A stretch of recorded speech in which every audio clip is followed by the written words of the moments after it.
Ivana Alawi ipinagtanggol ng mga netizens at mga kaibigan matapos pangalanan bilang third party sa hiwalayan ni na Congressman Albi Benitez at Mrs. niyang si Nikki Benitez.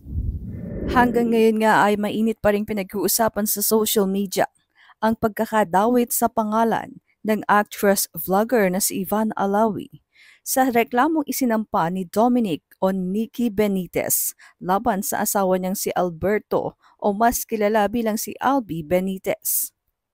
Si Albi Benitez ay ang bagong halal na Bacolod City congressman at isang kilalang independent producer ng ilang TV shows.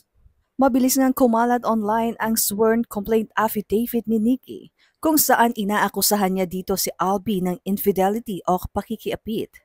Ayon sa salaysay ni Nikki, dati na nakarating sa kanya ang balibalitang may kalaguyo ang kanyang mister, ngunit pinagsawalang bahala raw niya iyon dahil wala naman siyang sapat na basihan o pruweba. Hanggang sa maghain daw si Albi ng petition for declaration of nullity of marriage. Dito na rin daw nabasa ni Nikki ang pag-amin ni Albi na ito ay nagkaroon ng 2 anak sa ibang babae habang sila ay mag-asawa pa. Nakasaad din umano sa petition ni Albi ang ani Nikki implied admissions of his current illicit relationship with Ivana Alawi. Ayon pa kay Nikki, dito rin daw niya nakumpirmang mayroong ibang babae ang asawa. Ayon kay Nikki ay labis daw siyang nadurog at dito na nga dumanas ng mental or emotional anguish, dahilan para magsampa siya ng reklamong paglabag sa Republic Act 9262 o VAWC.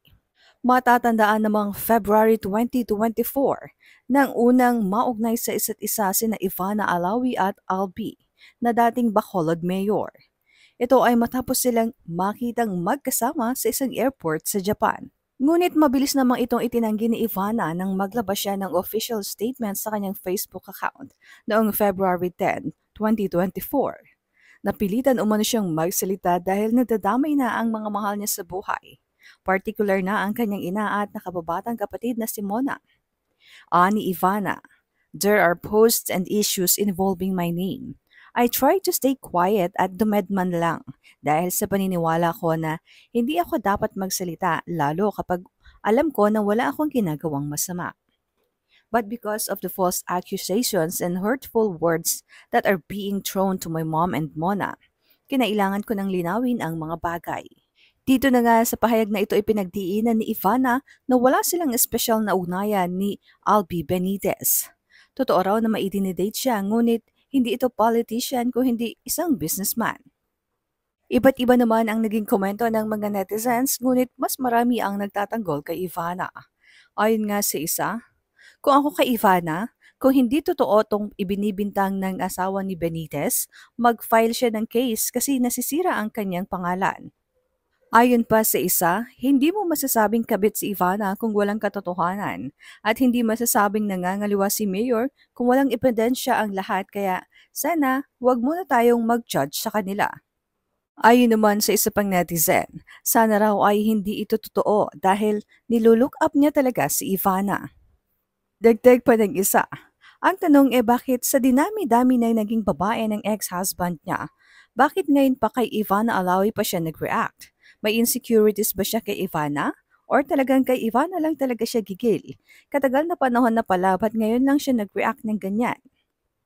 Ayon din sa isang netizen, heist if totoo man, imposibleng dahil sa pera. Dahil napakayaman din naman ni Ivana. Bukod sa dami ng endorsements and YouTube pa, pinamanahan din sila ng tatay nila. May mga properties abroad, pati sa US. Mansion nga bahay nila sa abroad. At kay Ivana lahat iniwan ng tatay niya. Check nyo sa mga vlogs niya. Maging ang social media personality naman na si Sian Gaza ay ipinagtanggol din si Ivana Alawi, kung saan sinabi ni Sian na 2003 pa daw hiwalay sina Mr. and Mrs. Benitez.